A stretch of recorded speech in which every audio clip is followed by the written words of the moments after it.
আমরা জানি যে হাইকোর্টের রায়ে চাকরি হারায় প্রায় 25,753 জন, যেখানে হয়নি যোগ্য অযোগ্য বাছাই এবং তারপরে জল গড়ায় সুপ্রিম কোর্টে।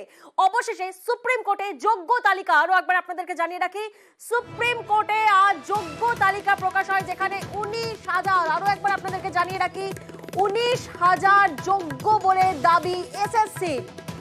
হাইকোর্টের নির্দেশে আমরা জানি চাকরি বাতিল হয় প্রায় 26,000-এ, যেখানে হাইকোর্টের নির্দেশে রাজ্যের শিক্ষা ব্যবস্থা প্রভাবিত এবং এসএসসির আইনজীবীর সওয়ালে নিয়োগ মামলায় নয়া মোড়।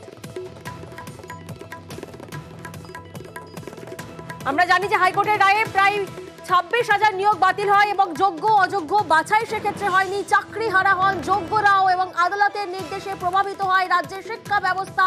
অবশেষে আমরা জানি যে সুপ্রিম কোর্টে জানালো এসএসসি 19,000 যোগ্য অবশেষে সুপ্রিম কোর্টে জানালো এসএসসি।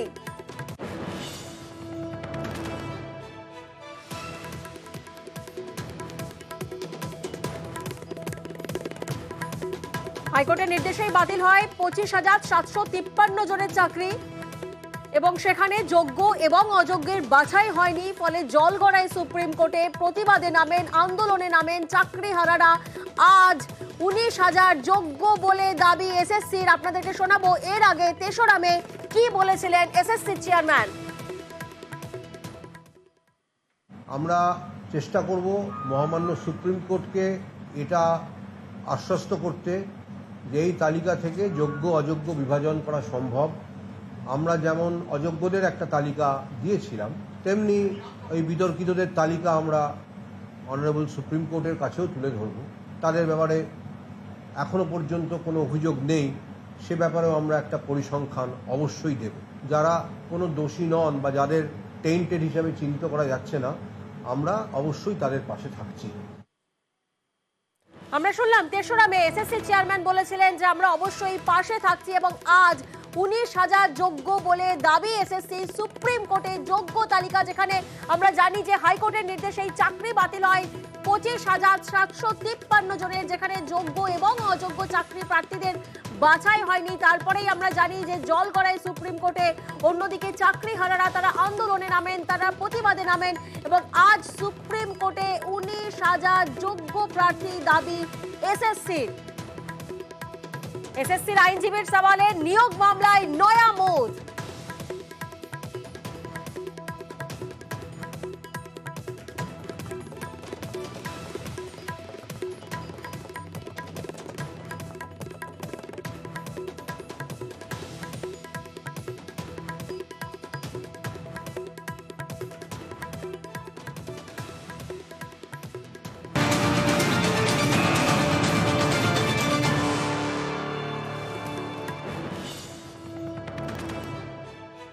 সুপ্রিম কোর্টে যেখানে যোগ্য তালিকা, সেখানে আপনাদেরকে জানিয়ে রাখি যে প্রশ্ন উঠছে 19,000 যোগ্য বলে দাবি যেখানে এসএসসির, সেখানেই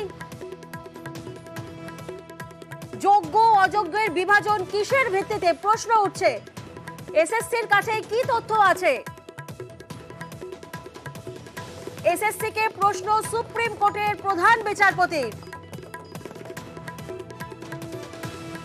নাইসার তথ্যের ভিত্তিতে কি যোগ্য অযোগ্যের বিচার সম্ভব?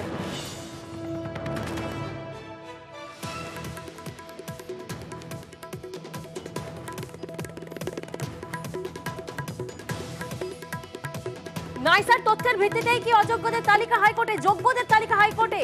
সুপ্রিম কোর্টে জানালেন এসএসসির আইনজীবী।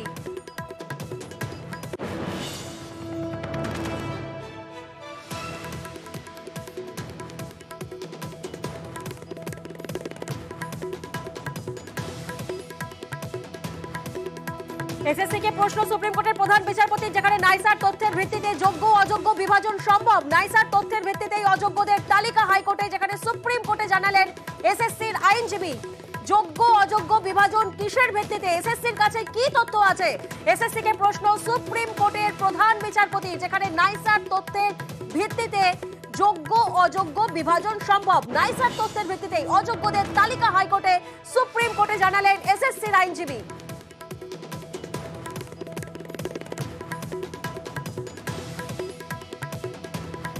আমরা জানি যে আজই সুপ্রিম কোর্টে যোগ্য তালিকা প্রকাশ হয়, যেখানে 19,000 যোগ্য বলে দাবি এসএসসির। হাইকোর্টের নির্দেশে আমরা জানি যে চাকরি বাতিল হয় প্রায় 26,000-এর, যেখানে যোগ্য অযোগ্যর বাছাই হয়নি, আন্দোলন হয়, প্রতিবাদ হয়, জল গড়ায় সুপ্রিম কোর্টে এবং হাইকোর্টের নির্দেশে রাজ্যের শিক্ষা ব্যবস্থা প্রভাবিত হয় এবং তারপরেই এসএসসির আইনজীবীর সওয়ালে নিয়োগ মামলায় নয়া মোড়। 19,000 যোগ্য বলে দাবি এসএসসির। সুপ্রিম কোর্টে যোগ্য তালিকা আজ।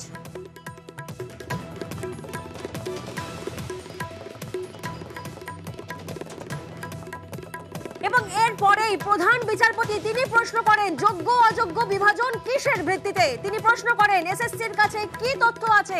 এসএসসি কে প্রশ্ন করেন সুপ্রিম কোর্টের প্রধান বিচারপতি। অর্থাৎ এসএসসি কে প্রশ্নের মুখে পড়তে হয়।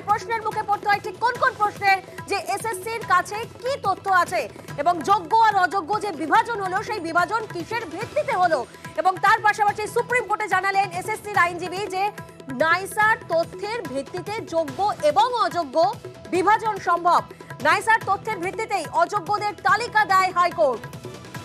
সুপ্রিম কোর্টে জানালেন এসএসসির আইনজীবী। অর্থাৎ একদিকে যেমন প্রশ্নের মুখে সুপ্রিম কোর্টের প্রধান বিচারপতির কাছে প্রশ্নের মুখে পড়তে হয় এসএসসি কে যে এই যে যোগ্য অযোগ্য বিভাজন হচ্ছে সেটা কিসের ভিত্তিতে হচ্ছে, তখন অন্যদিকে সুপ্রিম কোর্টে এসএসসির আইনজীবী তিনি জানালেন নাইসার তথ্যের ভিত্তিতে যোগ্য অযোগ্য বিভাজন সম্ভব। নাইসার তথ্যের ভিত্তিতেই অযোগ্যদের তালিকা হাইকোর্টে।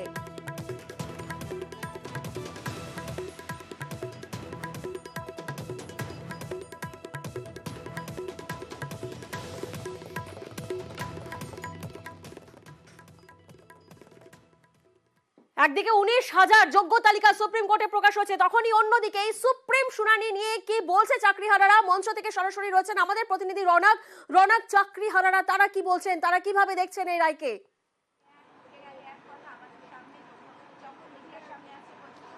দেখো, এই যে জট তারা বরাবর বলেছিল যে কারা যোগ্য কারা অযোগ্য এই পৃথকীকরণ যত দ্রুত সম্ভব করতে হবে এবং অবশেষে এসএসসির যিনি আইনজীবী তিনি কিন্তু সুপ্রিম কোর্টে জানালেন আপাতত 19,000 জন যে যোগ্য সেই বিষয়টি তিনি জানাচ্ছেন। সেই বিষয়ে আমরা কথা বলবো। এখানে যারা অনশনরত চাকরিজীবীরা রয়েছেন, এই যে দীর্ঘদিন ধরে আপনাদের আন্দোলন, আপনারা বলছেন যে কারা যোগ্য কারা অযোগ্য এটা পৃথকীকরণ করতে হবে। অবশেষে এসএসসির আইনজীবী 19,000 জন যে যোগ্য সেই বিষয়ে সুপ্রিম কোর্টে বলেছেন। কিভাবে দেখছেন বিষয়টা?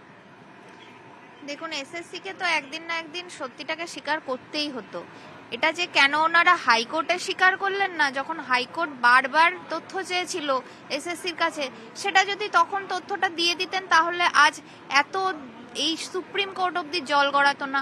আর আমাদেরও সেই স্কুলের চক ডাস্টার ছেড়ে আজ আমাদেরকে এই অনশন মঞ্চে এসে 6 দিন এই অনশনে বসে থাকতে হতো না, আন্দোলনে নামতে হতো না রাস্তায়, বা সুপ্রিম কোর্টে আমাদের মামলা লড়তে যেতে হতো না। আইন কানুন সম্বন্ধে আমরা কিছুই জানি না, কিন্তু আজ আমাদের জানতে হচ্ছে, কারণ আমাদের চাকরি আজ বিপন্ন। আমাদের আইনের প্রতি আস্থা আছে এবং আমরা আশা রাখছি, ভরসা রাখছি যে সুপ্রিম কোর্ট এর একটা বিহিত অবশ্যই করবেন। তবে হ্যাঁ, এটাও বলবো যে এসএসসিকে তো মানতে হতোই, এবং এসএসসি শুধু টালবাহানাটা করছিল কিছু দুর্নীতিগ্রস্ত মানুষকে আড়াল করার জন্য। আপনারা আগেও জানিয়েছিলেন যে এসএসসি কে অবিলম্বে যোগ্যদের তালিকা প্রকাশ করতে হবে। সেই বিষয়টাই সুপ্রিম কোর্টের কাছে এসএসসির আইনজীবী বললেন যে 19,000 যোগ্য। এই তাহলে আপনাদেরই যে মত, তাতেই কি একদম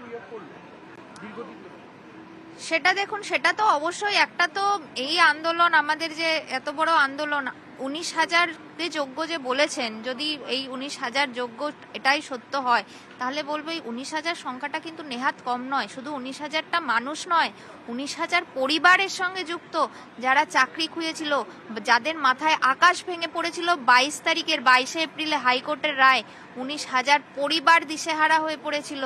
তাদের এই যে আন্দোলন, আমরা আজ সংগ্রামী যৌথ মঞ্চের তলায় এরকমই কিছু যোগ্য প্রার্থী চাকরি হারা যারা, তারা একত্রিত হয়েছি এবং আন্দোলন করছি। আমরা অপরপক্ষে দেখেছি যে রাস্তাতেও আমাদেরই মতো সহকর্মী, আমাদেরই ভাই বোনেরা রাস্তাতেও আন্দোলনে নেমেছিল। এই তীব্র দাবদাহে আমরা নিজেদের শরীরকে কষ্ট দিয়ে এই যে আন্দোলনে নেমেছি, এই আন্দোলন হয়তো ব্যর্থ যায়নি বলেই আমার মনে হচ্ছে।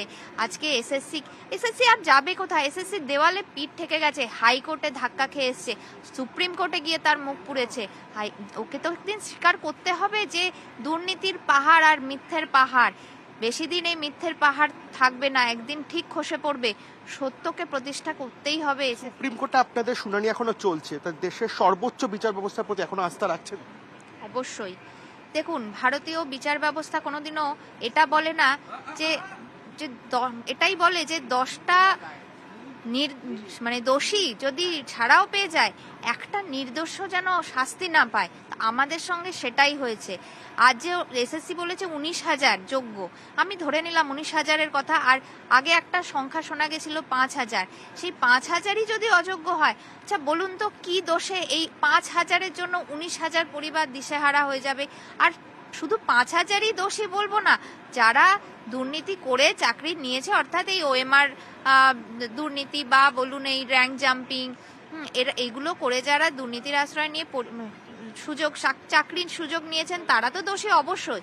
কিন্তু যারা তাদেরকে এই পথটা দেখিয়েছে, তাদের কি সেই সব নেতা একেবারে রৌনক, বোঝা যাচ্ছে এই 19,000 পরিবারের কোথাও না কোথাও আজ একটু স্বস্তি। যেমন ওনারা বললেন যে 19,000 তো শুধুমাত্র একটা সংখ্যা নয়, 19,000 চাকরি প্রার্থীদের সঙ্গে জড়িত রয়েছেন তাদের পরিবার। অন্যদিকে আপনাদেরকে জানিয়ে রাখি, এই সুপ্রিম শুনানি ঘিরে তুঙ্গে বাকযুদ্ধ। একদিকে বিজেপি, অন্যদিকে সিপিআইএম এর তরফ থেকে ঠিক এই রায় আসার পর কি বলা হচ্ছে শোনাবো আপনাদের।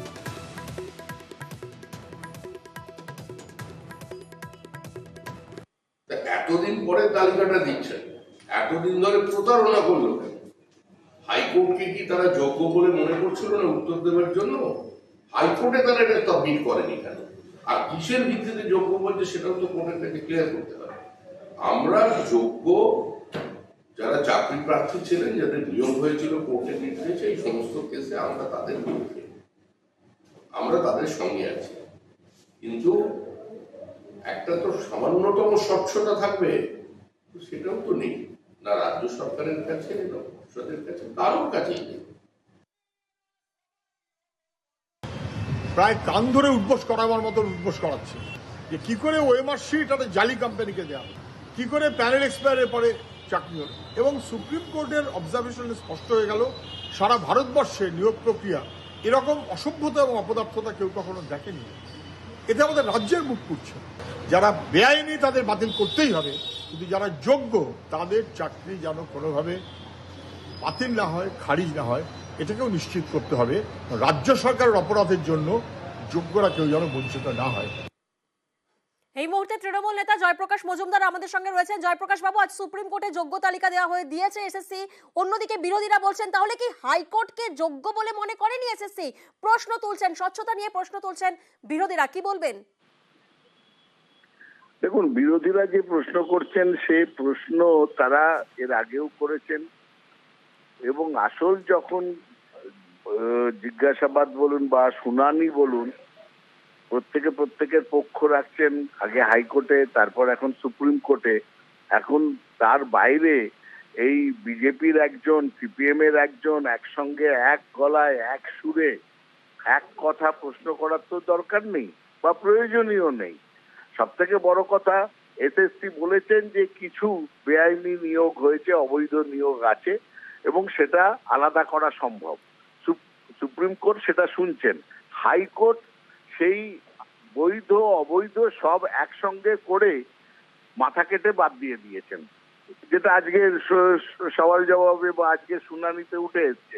মাথায় ব্যথা হয়েছে, হাইকোর্ট বলেছে গলা কেটে দাও, না থাকবে মাথা, না থাকবে ব্যথা। এই প্রক্রিয়ায় হাইকোর্ট করেছে। সেটা সমর্থনযোগ্য কি সমর্থনযোগ্য নয় সে তারা বলতে পারে। চাকরি সুপ্রিম কোর্ট বিচার করছে সেটার। আর চাকরি অনেকের চলে গেলে বাঙালি যুবক যুবতীদের, তার জন্য যদি বিজেপি আর সিপিএম হাত তুলে নাচা শুরু করে, নাচতে পারে। আপনার প্রতিক্রিয়ার জন্য ধন্যবাদ জয়প্রকাশ বাবু।